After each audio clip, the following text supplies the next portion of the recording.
right. So we are finally here for the third iteration. Let me check my volume real quick. Make sure everything's good. Okay, gain's not resetted. It's good, finally for once. All right. Now, one thing, what was that? Oh yeah, Witcher 3's been pretty fucking lit lately. Just started playing that. And I gotta say, I'm glad I put it off for as long as I did. Because very good story. Also, it's pretty fun as well. Run around, fucking kill monsters and shit. Let's see here. Get rid of this. Might even play some in a little bit while we wait for the others to join in.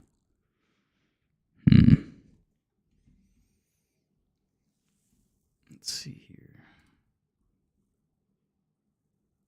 Got Scooty. Let's see.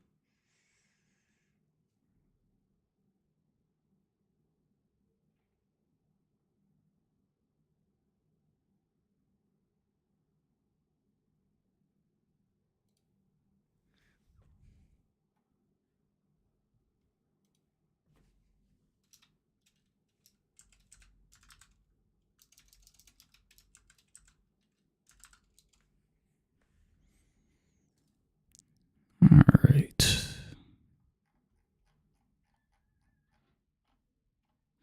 But yeah. So, update on the founders.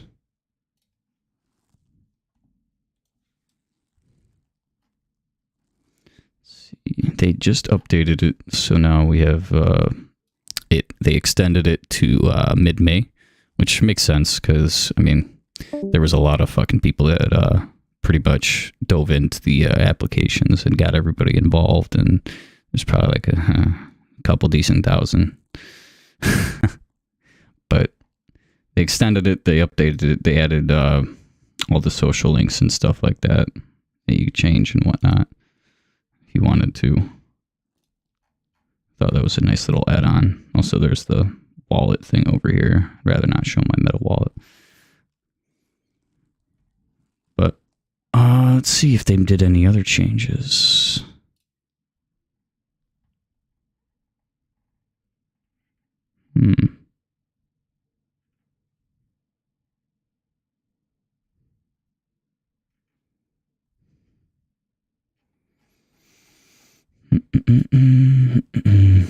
This looks nice. I feel like they updated this. Oh yeah, they updated this. This is nice. Oh, that's cool. That's real cool.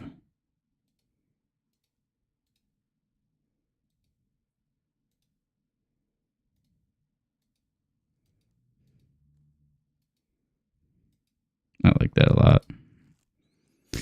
All right.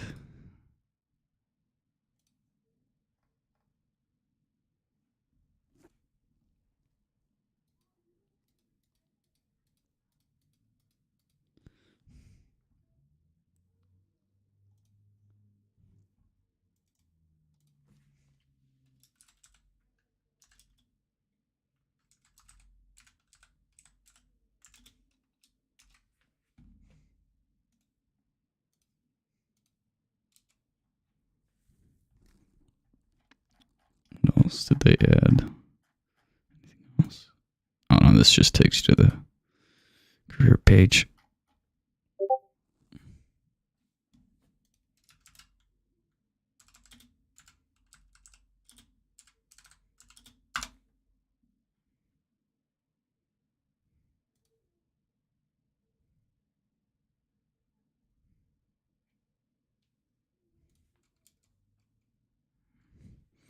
All right, now,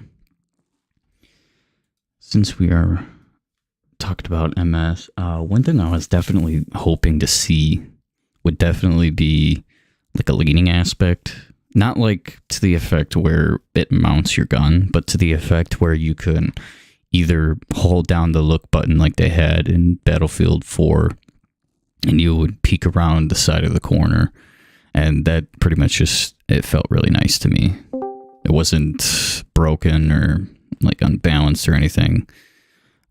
And it put a nice little aspect of close quarter combat to the game. So if there would be a possibility of leaning aspect, that would be very nice to see.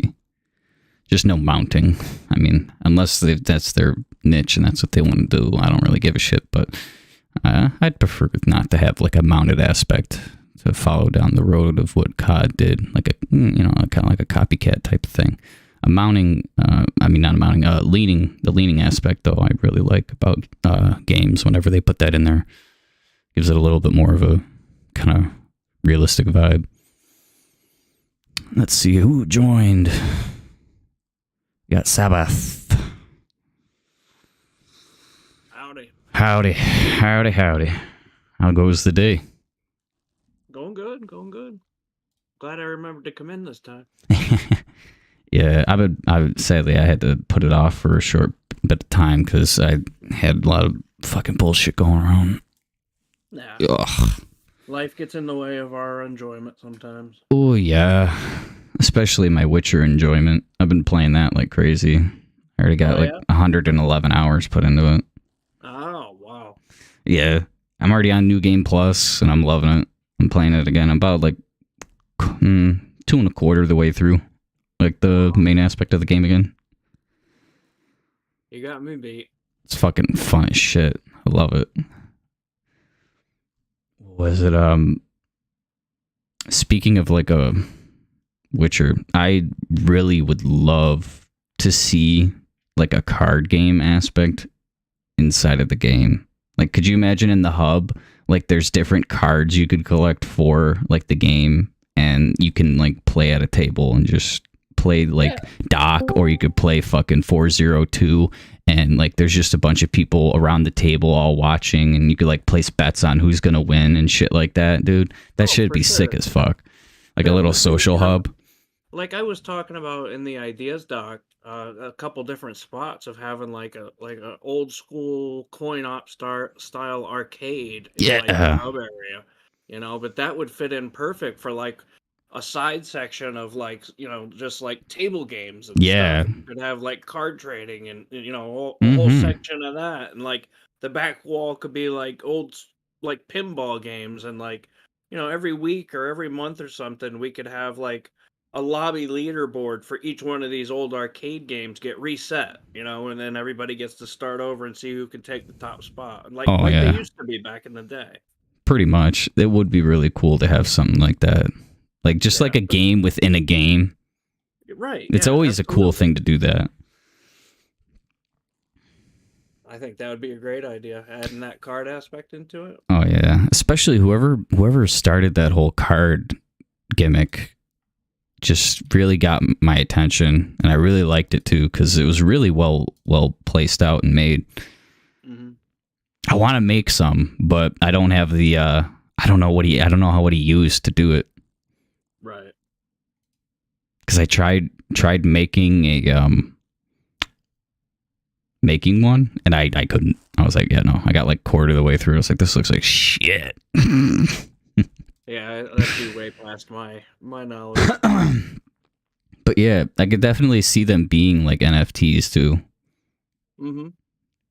It'd be a nice like add-on for the game as well. Like for them to actually like get like an NFT crowd to actually like not be worried about NFTs, like because this would actually probably like break NFTs altogether if you think about it, like a card game NFT.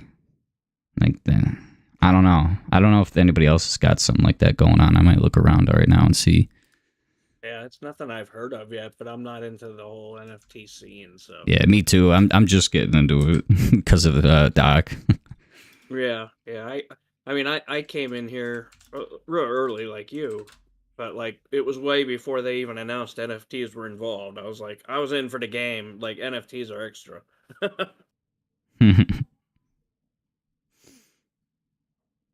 Hello, guys. Hello. Who do we have here? I think we don't know each other. The Axion. Axion. Yeah. I like the name though. Thank you. Yeah, we just spitting some words out, ideas, anything that we can really think about.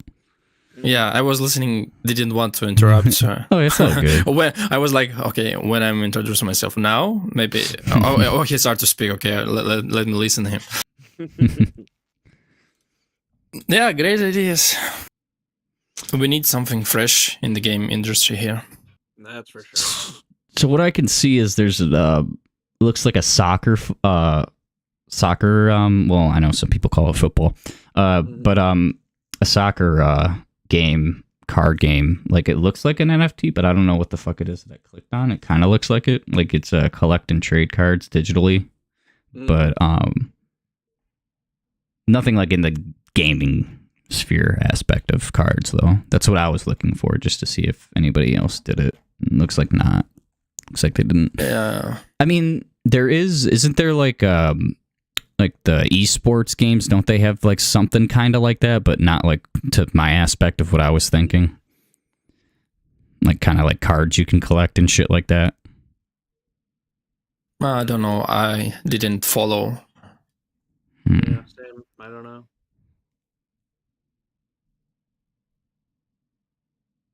I think we just need more independent companies that make that have and has passion to make like unique or experience, or because it's just it gets boring. Like, I don't know.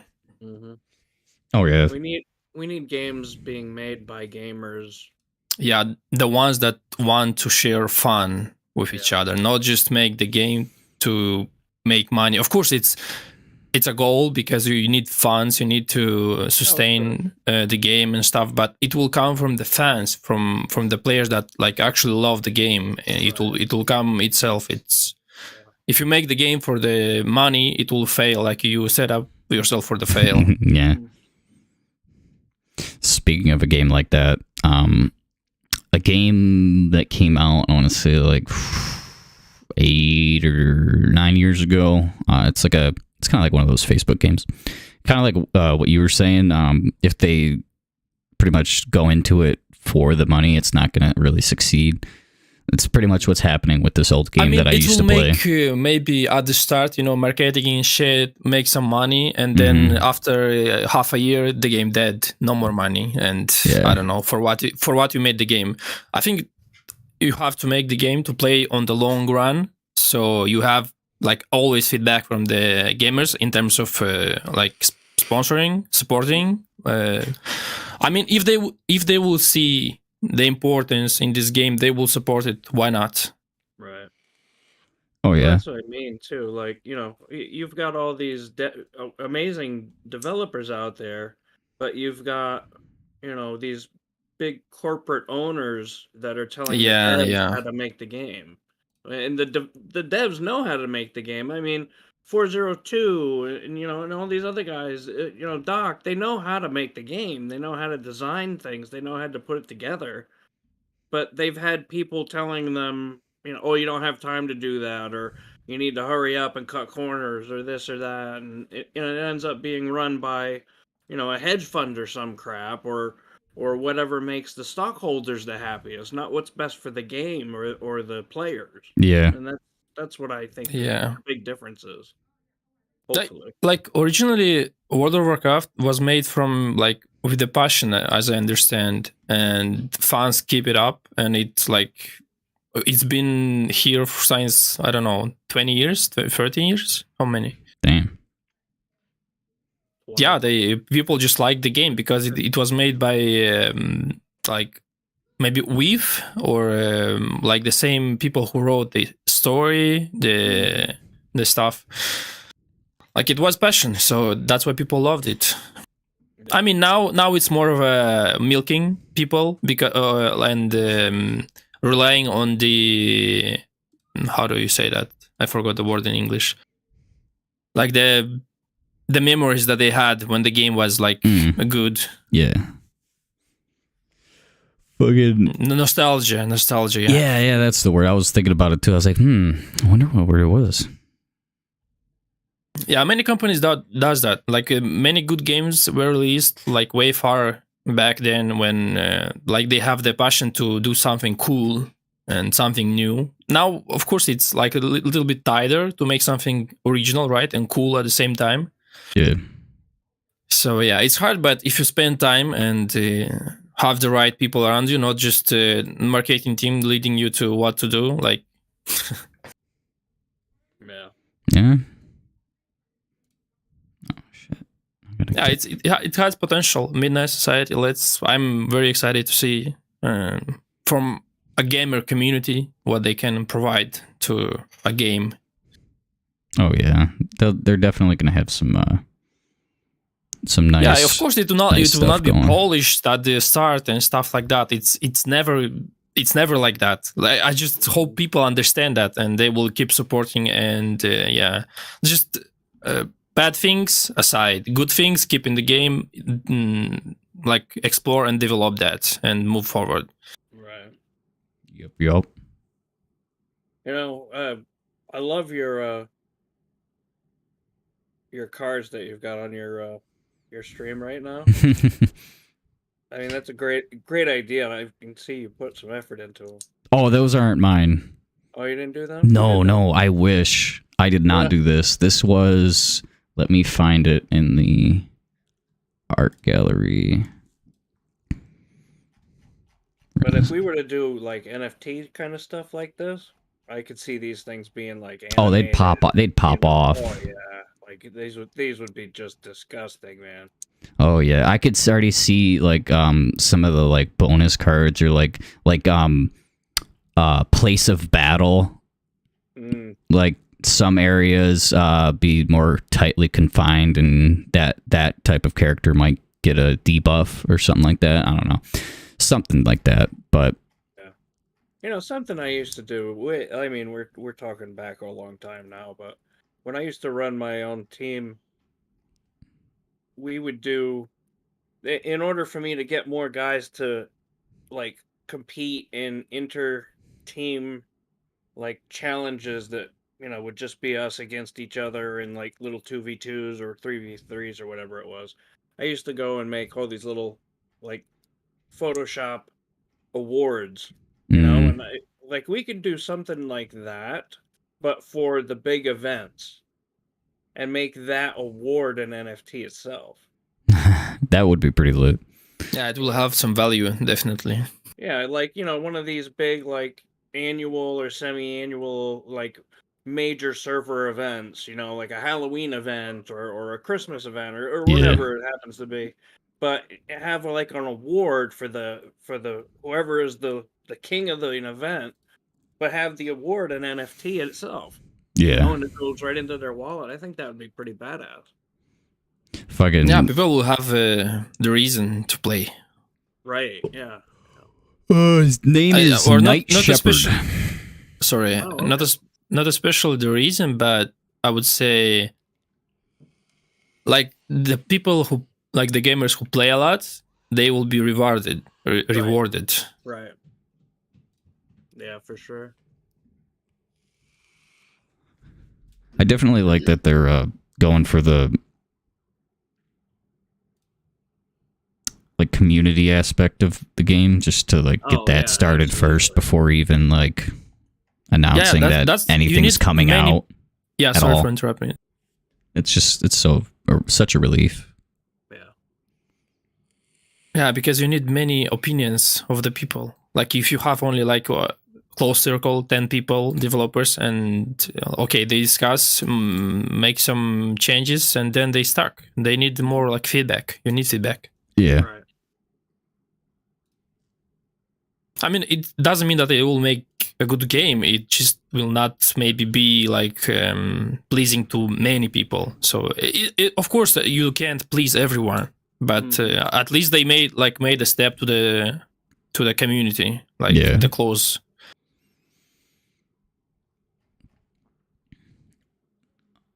I'm trying to think. What did they say? They said something. Hold on, I gotta look back and see what it said. But one of them said during the what was it, the Q&A or whatever they called it. I gotta find that. They said something that really resonated with me. Pull it up. Find them on their YouTube. Oh, we don't know yet on what engine will be the game, right? UE5. Yeah. Nice. Yeah. I was hoping for the UE5. Like, there's too many good things in it right now. Yeah. I don't even know what I'm doing in Unreal 5, and I'm already loving it. Yeah, there's like a lot of polygons, very optimized for high textures and stuff. You can make like really good looking game in it. I'm having fun with that. What's that new thing that they got now? When it comes to all the polygons and how they...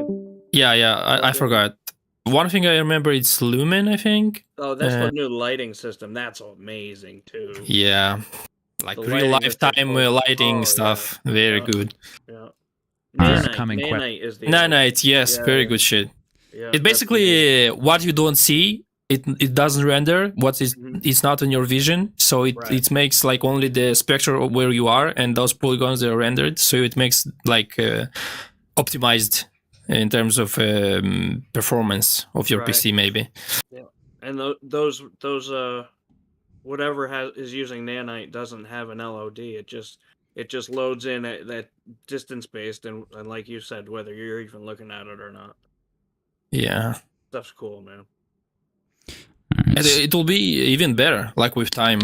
Oh yeah. Like the game we will developing on this, and with this, like maybe I don't know 5-6 years of developing this game. At that time, the UE5 will transform a lot with these new features, and they will be much more better. I would say just better. Maybe new things. Who knows? Yeah. So I found what it was. 55 minutes and 59 seconds in. This is probably the big thing that resonated with me. Here, I'll share my screen too so you can listen along. We can't share here, or are you streaming? No, I could share here. Yeah, there we go. Yeah, okay. All right. You got audio? From Zillion. Yes. What inspired the idea of Midnight Society? The idea? The whole kit and caboodle? It's a hell of a question, Rob. How long do you have? You know?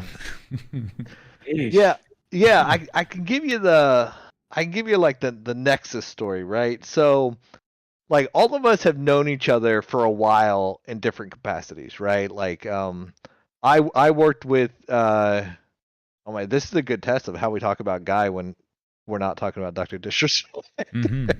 I worked with Guy on Call of Duty for MW2, MW3 is when we were working with Sledgehammer, where Guy was a multiplayer designer working on multiplayer maps. And then we've known D's for a while, and then we've all sort of been doing our own things in the AAA space, right? Like, I've been focused a lot on development. I've built some like game publishers. I've started some game funds, funding indie developers and stuff of that sense. D's is like, a hardcore developer. He's been focused on building some incredible franchises that entire time. And then Doc sort of, is doing Doc stuff, right? And I use Doc now because, like, Doc is Doc. Doing all the stuff that Doc does. And then recently, I think out of frustration, because even when we weren't even when I stopped working on Call of Duty and I went off and doing other things, I was still playing Call of Duty, right? Same with Doc. Like, when he stopped working on Call of Duty, he was still playing Call of Duty. And as players, we started to get frustrated. Because a lot of these games that we love, right? When we criticize things, and I'm sure you guys are a lot of the same way, when we criticize things, it's not coming from a malicious place. It's coming from a place that we love these things. We are emotionally invested in these games. We are investing the little free time we have to play these experiences. These are the things that we do.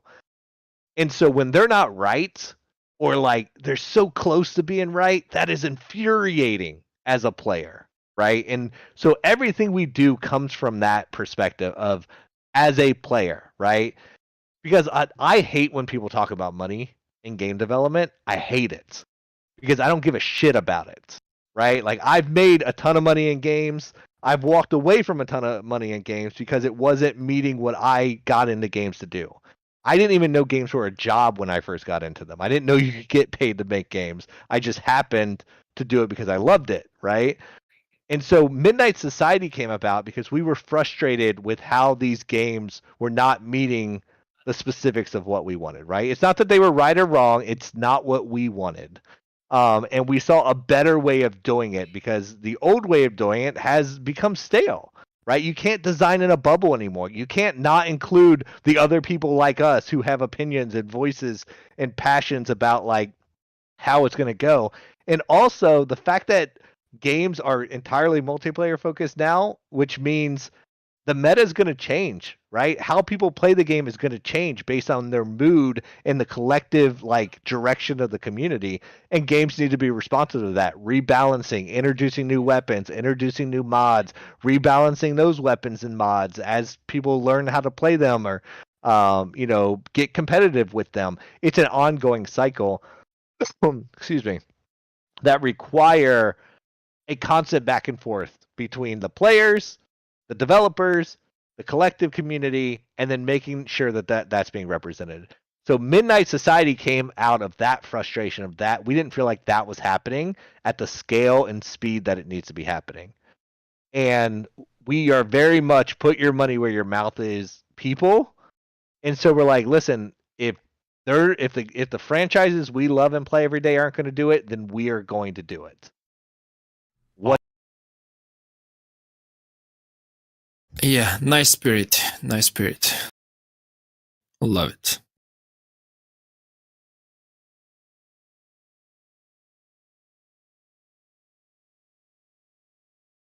Oh man, when your mic's muted. But yeah, I was thinking maybe he's picking something, but but yeah, he couldn't have said it any better. Pretty much, like he hit it right on the nail, as you like from what you were saying. Yeah. But that's basically what's lacks right now. You can see it in every game company. You can see it. Obviously, they went for the money. Like, oh yeah, they're being run by accountants. The artists, the developers inside the company. Of course, they need money to eat, right? Maybe they're new people. They're like fresh, right? And they lead it by people who craving the money, not the actual game thing. Yeah. How many millions or billions was it a month Activision was making? Oh man. It was like it was millions of dollars. I mean, it's a part of gamers community too. Like the players itself, they don't think, they don't have the brains because nowadays people just support every shit that they see. Oh, this game just came out. Let me buy it and play it. And of course they will make money, and they will like don't stop because people don't stop buying them. Yeah.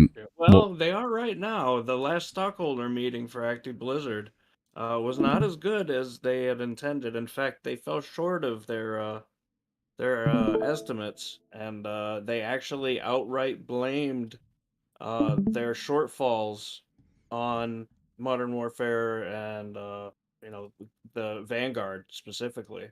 That it didn't live up to their expectations, and they blamed, ironically enough, they blamed themselves and didn't listen to the community. It was fairly interesting to hear.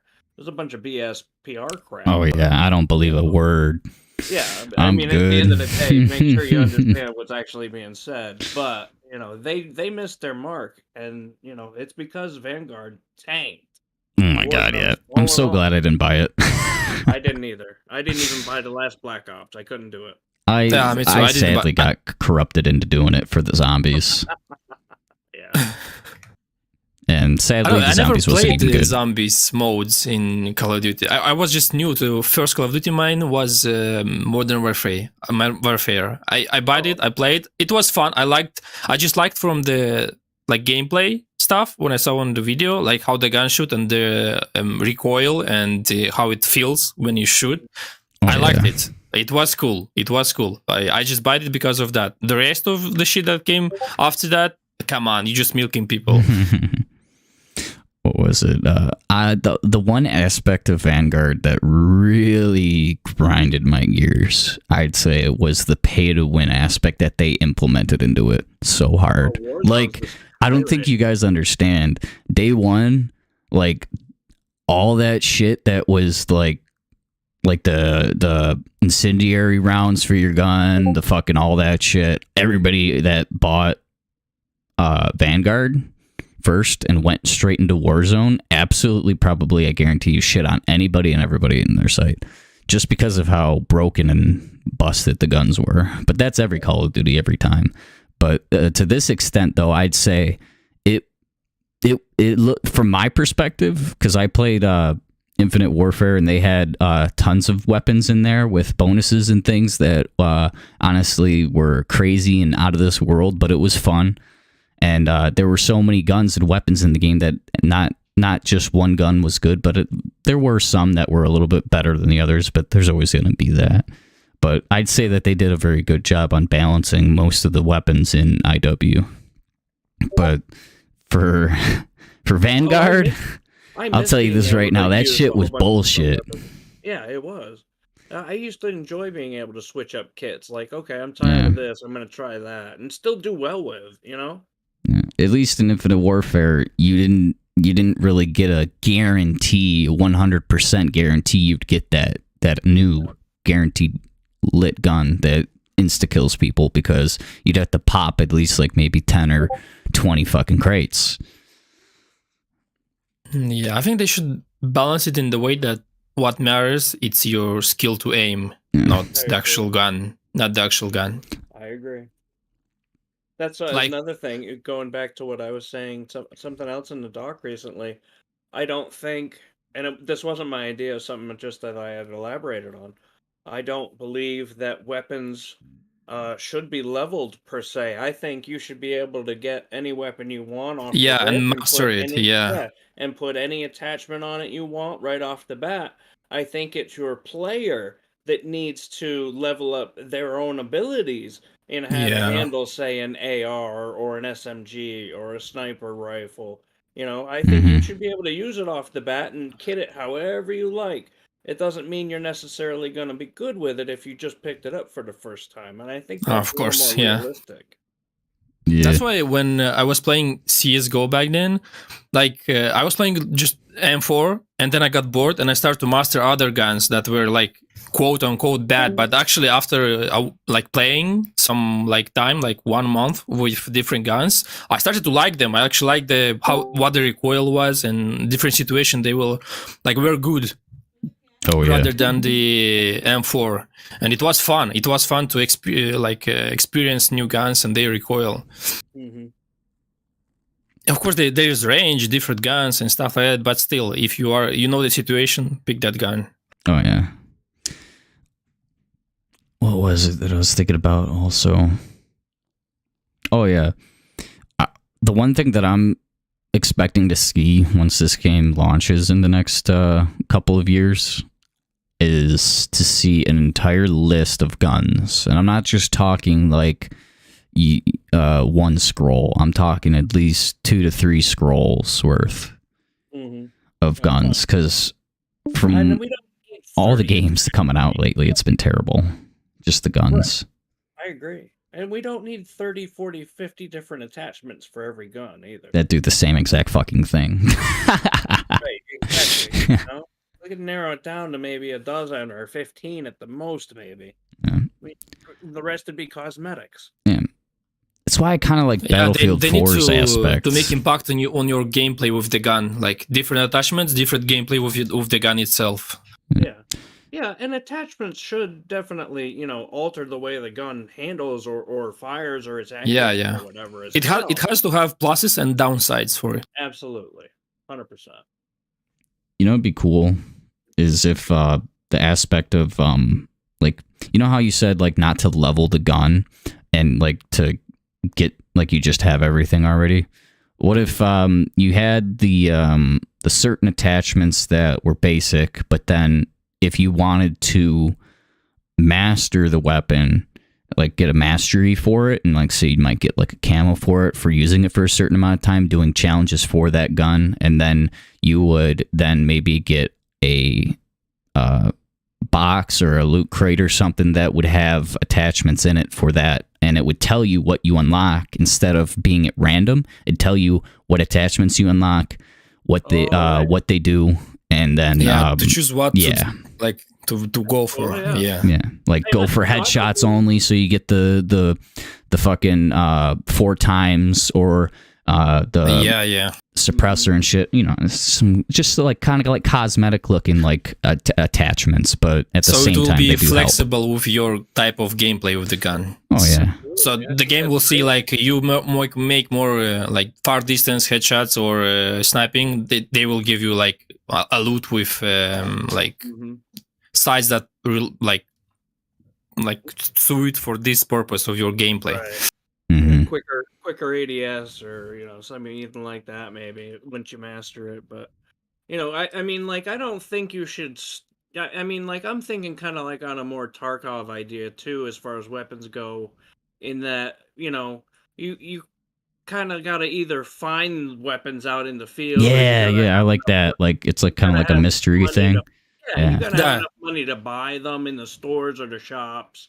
You know, like you just start out with some basic like, you know, ground loot crap, as far as I'm concerned. Yeah, that will be cool. Like progression, you need progression. Yeah, exactly. And maybe we wipe it every once in a while, you know, like Tarkov. Yeah, sure.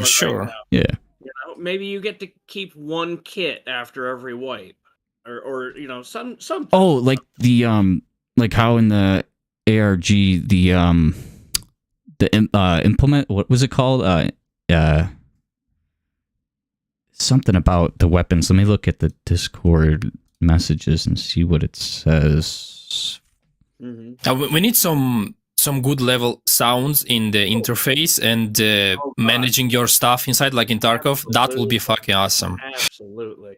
But like you just chill after the game, and when you are in your inventory in Tarkov, you just chill there. Yeah, well, that's that whole hub thing. Insured. That's what it was. I thought they used a different word, but yeah, like an insured, like weapon class, like an insured gun, something that will carry over or something like that. Yeah, and, like if you played. Also, yeah, talk. If we were to pull out of that ARG just a little bit, and go back to this little ground loot idea we're talking about, what if we use some of the stuff that was in the ARG? Like we found a broken Scar H or a broken AK-47, you know. But then you start with that, like after a wipe or the first time you load in, you got a bunch of crap weapons, and then you go out and get the rest. Yeah. You know? I think that'd be pretty cool. You're instead of that way, you're out there earning. It's not just a KD race or something. You're out there, you know, you're working towards a goal here. Mm-hmm. Fucking, oh man, I gotta like lose myself in some other games for the next few years to like suppress my anxiety for wanting to play this game. I basically just stopped playing games. I will just wait because I have what to do as an artist every day. I have my shit to do, so I will just wait for the game. Maybe new games that will like appear on the scene, but rather than that, I don't know. Games like when I wasn't pursued to master like art life, I wasn't like paying it like many hours to the art, and then after I realized that the games like actually like take all my time, and I need like actually the enjoyment of the games. If you play it too much, you will lose the enjoyment. Yeah, that's true. Look at all the streamers right now. Nobody can take this game anymore. Yeah, I mean they play Twitch too has much. Been sad. There's been like nothing in in the crack of the morning. Like when normally around like 8, maybe 10, 12, you'd see like tons of people on COD. You'd see Symphony, you'd see Shroud doing something. You'd see, Shroud doesn't really play COD anymore, but I just mean like you'd usually see him streaming. You'd see like literally anybody, but any of the big names. And the only person that's really streaming right now, besides like Tim and then like maybe like I know Tfue, and then there's some other ones, but I mean like you barely see anything now. Yeah. It's been kind of weird because they stream not for like playing games and have fun. They more stream for subs and shit. Yeah. And if they're not streaming, that says something. Yeah, for sure. Yeah. I've been watching a lot of like Tactical Brit and those guys in the morning for my time, Eastern time. Mm-hmm. They're not talking heads. They're just playing. They're just grinding every day. But I can't keep doing it. I've never raged at another game like I do Warzone. It just brings out that in me, and it's actually kind of goes back to something 402 was talking about in that clip you played a little while ago. Yeah. When you do this for enjoyment, and it's only when you have time and you're not working or you're not spending time with the family or the kids or anything else, and you finally get a chance to sit down and enjoy yourself and do something you love, and the game's broke. Yeah. And you can't enjoy it, But not only that, but right now there's not really anything else to play in this first-person genre. It's not in the same situation. I mean, Tarkov's not broken, but unless you catch it on the beginning of a wipe, you're stacked hard, Yeah. It's like I started to play like after the wipe, and I still found myself enjoying the game. Like, you can build slowly what you want from the game. Like if you, for example, okay, you started on the half of the wipe, you just keep grinding your scav shit. Like go make some money and then buy a gun. That's your goal. Mm-hmm. Like if you like, of course, everyone will be ahead of you, but not everyone. There's many noobs in game, for sure. But many times there's just people just blasting you in 1 second. Yeah, for sure. Mm-hmm. It's hard to see. Like it's not a game that is the fast-paced game play. It's more of a tactic thing, more of a waiting, be like strategic and shit. Know your places, explore the map with the scav, like to not lose shit. Yeah. That's very fun game. I love scav game too. Like I'm broke as shit. I'm going to kill PMCs. That's fucking good. And I know I don't lose anything if I go to kill them. I died. No problem. That's the fun for me for the scavs. I wish they will do something like more buff shit for them. Maybe something. I know that for a fact they're definitely gonna have NPCs in Doc's game, because I mean they pretty much confirmed it in when we were talking to them a while back. Especially when Space Bob was involved. Like NPCs in Tarkov bring a lot of awareness. Mm-hmm. That's very good.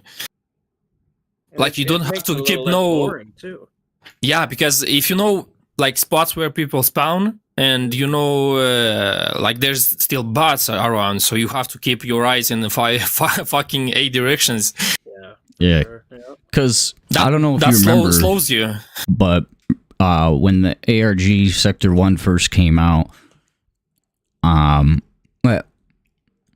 was it Sector 1 or was it Sector 2? Am I just a Delitz? There was Sector 1 or was it Sector 2 that first came out? Because I can't remember for some stupid reason. I don't know why. No. Let me look in I'm looking in the wrong place. Now you got me second guessing myself. Okay, yeah, no, there was a Sector 1, okay. Because the reason why I was thinking there wasn't was because of the whole fucking Sector 8 shit. Yeah. But fucking, yeah, I'll bring it up right now. If you do remember, a lot of people died in Sector fucking 1. Oh, I did too, repeatedly. Yeah. I almost died. I bled out and then made it into the train station just in time. Yeah.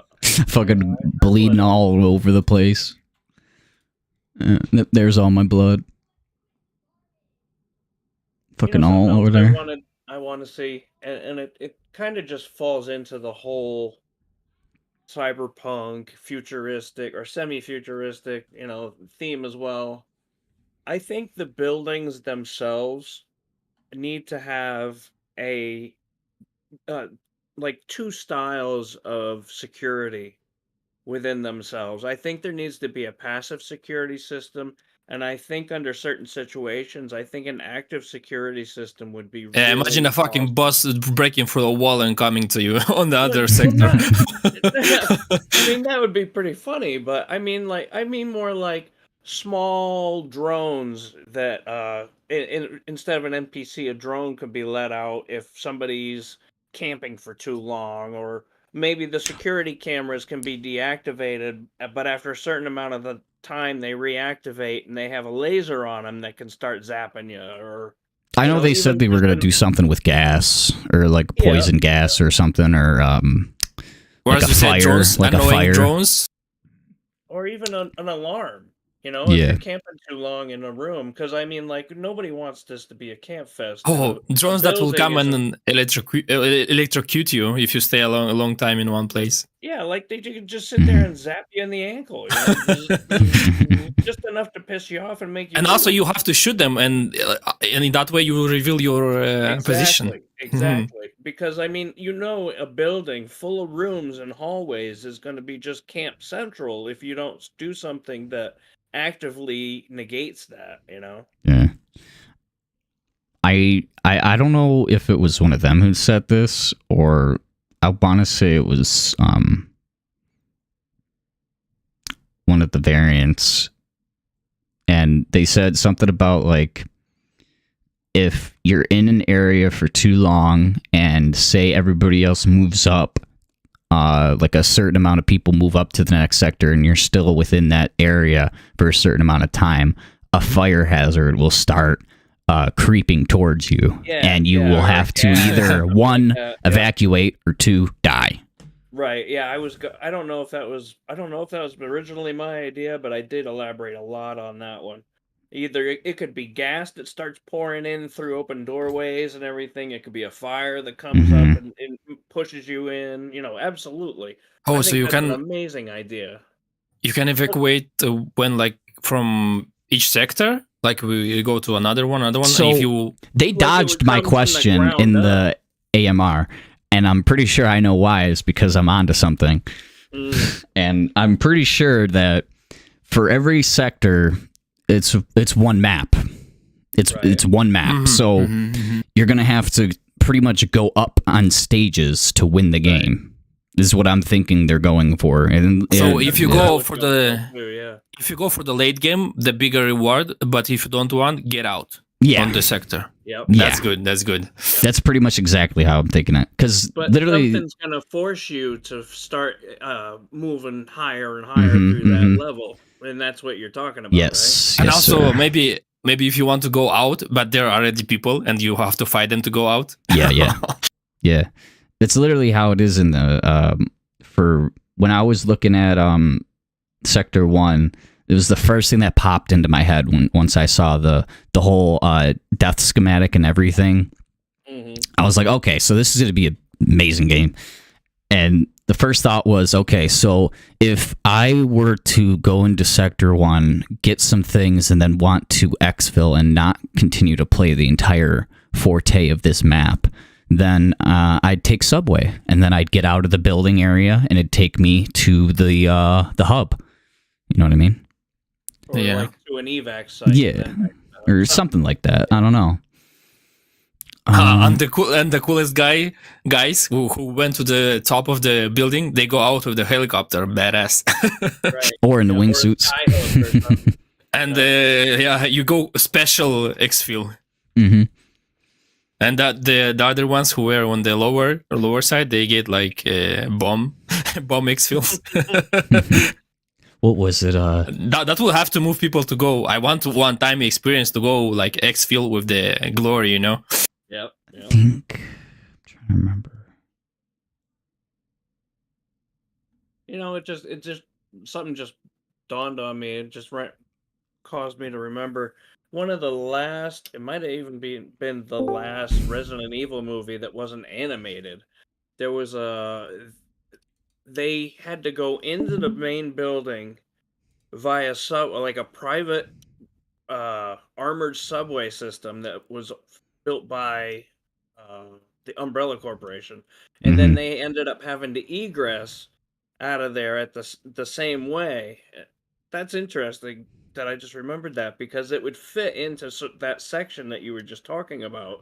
That picture with figure message. That Oh yeah, section yeah, I'll bring with it up. subway evac. Yeah. That would be an interesting way to both, get into that building on the bottom floor at the beginning of a round. Yeah, And then to get out the same way. because as you can see here, this is the train. This is the subway train. Yeah. Uh-huh. And this is actually kind of how I figured out what they were meaning to do. So as you can see, there are 3 checkpoints up here. I don't know if they did this on purpose, but there are 3 checkpoints up here. And there's we one also have a rope on checkpoint. the Sector 5, a rope that goes out. Yeah, then the 3 checkpoints here are, I think, Doc 402 and or not 402. I don't know whoever the other 2 was that went up with him. I want to say it was 402 and what the fuck's his name? I'm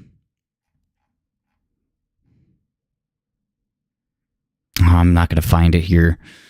Well, he pretty much it's Doc and 2 other devs, and then from what I gathered from this was me going out from the sector.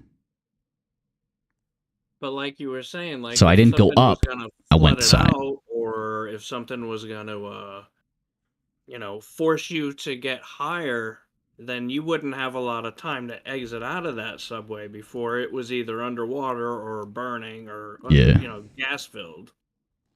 Fucking yeah! There's 1, 2, 3, 4 check marks. So the people who escaped on the first. Whoever either exfilled or escaped, or went up to the next sector. So from what I see here, it just made me think there are different ways to get out of the game instead of continuing forward. Mm-hmm. So kind of like Tarkov, but in a sense where it's more vertical.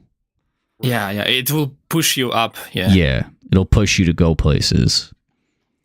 And just from looking at Sector 1, it looks massive. And no, it has some range. You can use some snipers. Like if you see like far away in where's the water thing, like went, or how do you say that? There's some distance, yeah. Is it Yeah, on this one. Mm-hmm. Yeah. Like there, yeah. There's the big hole one. And this are the NPCs, right? On the this is stairs. a claw. That's a claw right there. That's an NPC. These are NPCs. Let's see. This is an NPC. Mm-hmm. Let's see. Yeah, more NPC. Player. Yeah, they saw. It has red check mark. I think he's alert. He saw a player somewhere. Yeah, player. Question mark means NPC. I want to say. I think that's how I dissolved it. Question marks are players, right? I mean, exclamation points are players. Question marks are NPCs. I want to say. And then you can't go up this one unless you have a gas mask. If you go up this one, this is the only one that doesn't require a gas mask. Gotcha. Look at the verticality of that, though. Oh yeah, just it's. And I mean, who's to say that we can't shoot between buildings? Oh yeah, I wouldn't see why not. Because I shot crows. Because I remember from this, you actually do get you do take fire from a higher position, and you have to like kind of evade them. I know in Sector 2. And then there's Sector 4 with all the labs and shit, and then the sky hook. So yeah, this is a player, and then player, NPC, player. Yeah, massive. Like, look on the left on this concept. That guy looks so small. Yeah, right? Like, that's a nice concept art. Like, that puts it really into perspective. Yeah. How far away he is. I'll tell you. You look at that hangar. That hangar, you wouldn't want... You could utilize a sniper rifle at that range end to end. Much more than that, and you'd be out of an AR range. Oh, yeah. We have an exfil on top, on the right side. Yeah. I think it's exfil, maybe. Yeah. This is a way to go. I think this is where you go to snipe him, and then snipe him. I don't know. I can't remember where we're positioned. But I do know I think you stealth this guy, or you stealth this guy, and then you snipe these two guys, the 2 and 3. I think one of them killed this guy. I'm not certain. No.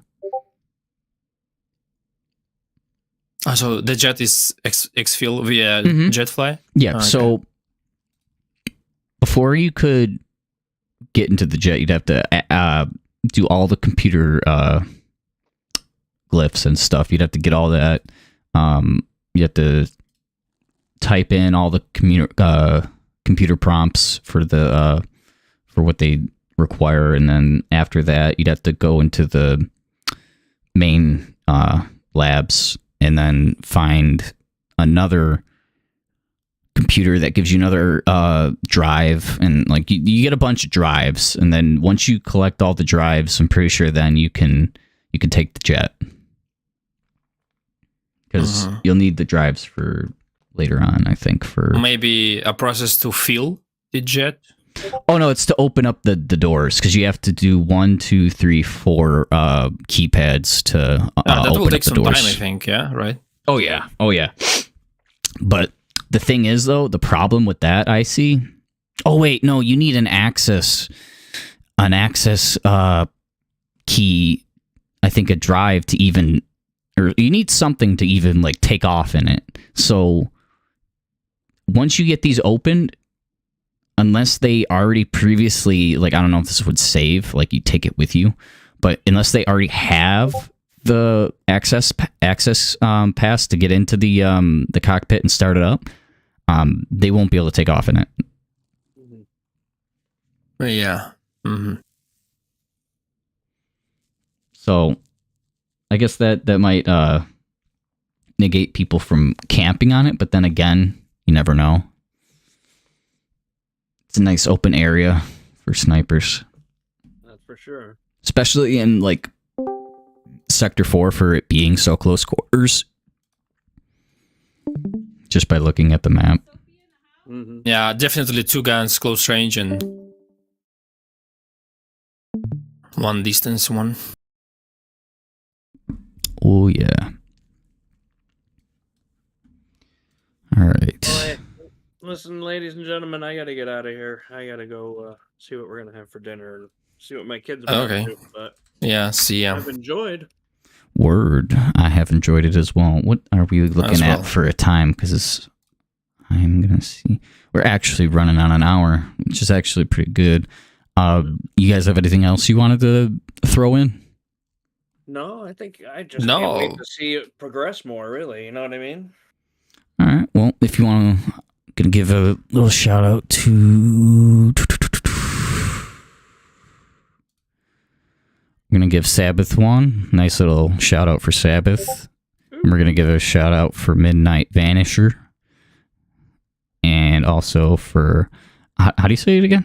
Axion. Axion. Yeah. All right. Sorry. I didn't want to mispronounce it. And we got Axion. I had World 1. It was bad nickname. This one may be better, but still. I like it. It's good. It's different. I don't think I've really heard anybody using that name.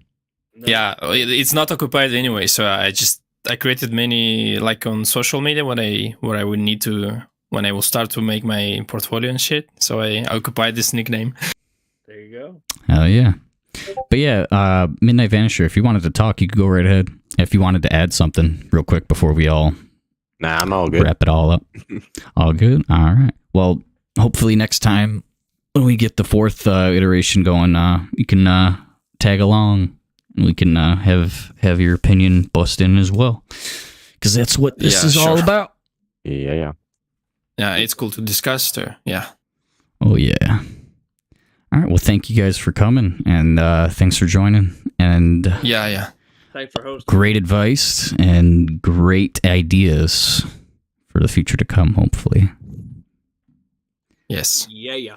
Yeah. All right. With that, All right. I will call this Take a care, close. Take care, everybody. Have a good one. Yeah. Bye.